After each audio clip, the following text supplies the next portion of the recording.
நடப்பு தயாரிப்பாளர் சங்கத்தின் சார்பாக செயலாளர் திரு டி சிவா அவர்களை பேச வருமாறு அன்போடு அழைக்கிறேன்.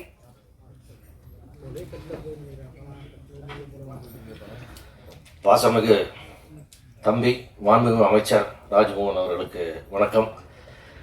ஏன்னா அவர் எப்பாவது நம்ம அமைச்சர் கூட்டான தம்பின்னு கூப்பிடுங்க பாரு, உங்களை பார்க்க வரேன்னா உங்கள் ஆஃபீஸ் வரேன் பாரு, அந்த அளவுக்கு ஒரு எளிமையான ஒரு அன்பான நட்பான அமைச்சர் கிடைச்சிருக்காங்க.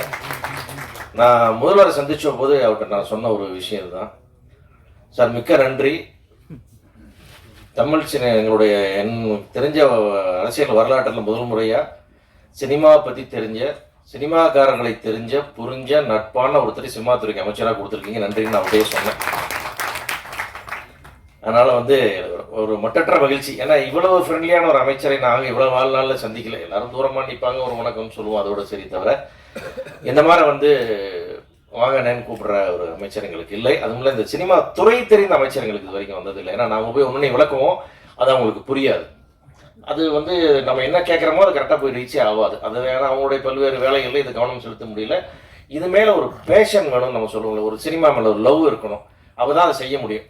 அப்படி சினிமா மேலே அளவற்ற காதல் கொண்ட ராஜ்மோகன் அவர்கள் நம்ம துறைக்கு கிடைச்சதே நம்முடைய பெரிய அதிர்ஷ்டம். அதுக்காக மீண்டும் ஒரு முறை இங்கே முதல்வருக்கு நன்றி சொல்லிக்கிறோம். பிஆர்ஓ யூனியன் அப்படின்றது எங்களுடைய சினிமாவோட ஒரு ஆணிவேர் மாதிரி.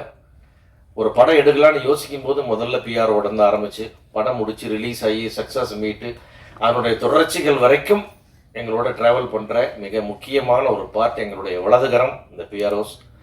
அவங்க நல்லா இருந்தால், அந்த யூனியன் நல்லா இருந்தால் எங்களுக்கு ரொம்ப சந்தோஷமாக இருக்கும். நீங்கள் ஒற்றுமையாக இருந்தாலும், நீங்கள் பலமாக இருந்தாலும் எங்களுக்கு மிக்க மகிழ்ச்சி. நான் உங்களுடைய சங்கத்தை ஸ்ட்ரெங்தன் பண்ணுறதுக்கு நிறைய ஐடியாஸ் கூட முன்னாடி கொடுத்துருக்குறோம். அந்த மாதிரி இன்னும் உங்களுடைய நிறைய ஃபண்ட்ஸ் சேர்க்கறதுக்கெல்லாம் நிறையா பிளான் நானே சொன்னேன். அதையெல்லாம் நீங்கள் இந்த வாட்டி எக்ஸிக்யூட் பண்ணி இன்னும் சங்கத்தை பலப்படுத்தி நல்ல ஒரு தயாரிப்பாளருக்கு மேலும் இந்த தமிழ் சினிமா வளர்ச்சிக்கு நீங்கள் உதவணும்னு கேட்டுக்கிறேன். அதே மாதிரி நான் ராஜ்மோகன் சார் அவர்கள் இந்த இடத்துல நம்ம அவரை வச்சுக்கிட்டு இந்த சினிமா துறைக்கு என்ன நடந்திருக்குன்னு நம்ம சொல்லணும். ஒரு 15 நாள் முன்னாடி செக்ரட்டரியேட்டில் ஒரு மீட்டிங்காக கூப்பிட்டு, துறை சார்ந்த மீட்டிங் கூப்பிட்டுருந்தாங்க.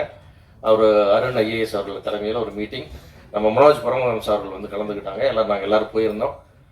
ரொம்ப அழகாக சொன்னார் அந்த ஐஏஎஸ் ஆஃபீஸர், நமக்கு இனிமேல் ஆன்லைனில் நீங்கள் அப்ளை பண்ணால் எல்லா செக்ஷன் என்ஓசியோட பர்மிஷன் உங்கள் மெயிலுக்கு சேரும், உங்கள் வாட்ஸ்அப்புக்கு சேரும். மெயில் இருக்கிறத எனக்கு ஒரு மாதம் டைம் கொடுத்து அதை வாட்ஸ்அப்பை கன்வெர்ட் பண்ணி தரேன். இனிமேல் எந்த ஆஃபீஸ்லையும் உங்கள் ஆளுங்க போய் ஒரு ப்ரொடக்ஷன் மேனேஜரோ ஒரு பிஆர்ஓ நிற்கக்கூடாது, ஒரு பைசா யாருக்கும் நீங்கள் கொடுக்கக்கூடாது, எந்த ஸ்டேஷன்லையும் நீங்கள் காசு கொடுக்கக்கூடாது. நீங்கள் நிம்மதியாக ஃபில்ம் பண்ணணும். எங்களுக்கு சிஎம் சிட்டு ஆர்டர் போட்டிருக்கார், இதை நாங்கள் செஞ்சு கொடுக்குறோன்னு சொன்னாங்க. எனக்கு இதெல்லாம் கனவா நனவானே புரியல நம்மளுக்கு. ஏன்னா அப்படியே அளவு போட்டிருக்கோம். ஒரு பர்மிஷனுக்கும் நம்ம படுற பிரச்சனைகள் கொஞ்சம் நஞ்சம் கிடையாது. அதெல்லாம் தாண்டி நீங்களாம் எதுக்கு வரக்கூடாது, என் நம்பர் எடுத்துங்க, எல்லாம் ரெண்டு பேசுங்கன்றாரு ஒரு ஐஏஎஸ் ஆஃபீஸர். நம்ம என்ன ஐஏஎஸ் ஆஃபீஸர் சொல்லி ஃபோனில் பேசியிருக்கோம், யாரை பார்த்து பேசியிருக்கோம், அதெல்லாம் இல்லவே இல்லை.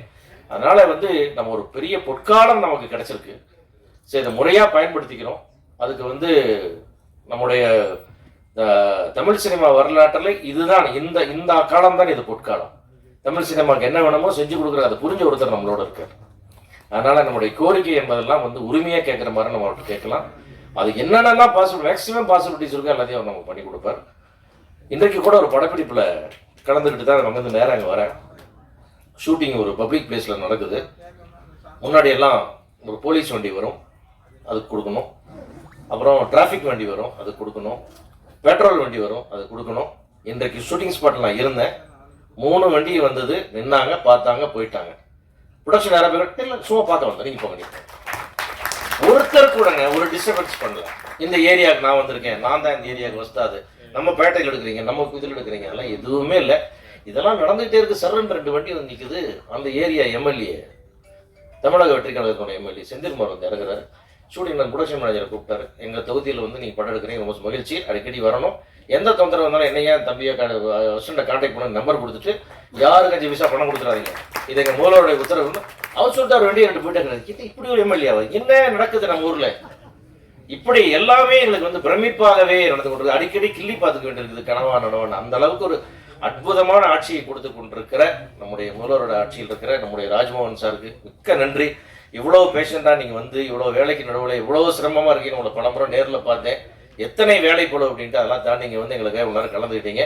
எங்களுடைய கோரிக்கைகளை நிதானமாக ஆராய்ந்து என்னென்ன பெஸ்ட் முடியுமோ எல்லாம் பண்ணி கொடுங்க. தமிழ்குமரன் கேட்டது மாதிரி முதலாளிகளுக்கு இடமில்லைன்றதே எங்களுக்கு ஒரு முக்கியமான விஷயம். எல்லா தொழிலாளர்கள் அமைப்புகளுமே எல்லாருமே தனித்தனி இடம் வச்சிருக்காங்க. நான் முதலாளிகளை பற்றி யோசிக்கல, அதெல்லாம் வேணான்னு. அது இந்த ஆட்சி எங்களுக்கு ஒன்று நடந்தா அது முதலாளிகளுக்கு கிடைத்த கௌரவமாக எடுத்துக்கொள்வோம். அது எங்களை புரிந்தவர்கள் அறிந்தவர் நீங்கள் நிச்சயமாக செய்து கொடுப்பீர்கள். மற்றபடி இந்த பத்திரிகை தொடர்பாளர் அனைவர்களுக்கும் என்னுடைய வாழ்த்து தெரிவித்து நன்றி, வணக்கம். அடுத்ததாக தென்னிந்திய திரைப்பட எழுத்தாளர் சங்கம் சார்பாக தலைவர், நடிகர், இயக்குனர் திரு சேரன் அவர்களை பேச வருமாறு அன்போடு அழைக்கிறேன்.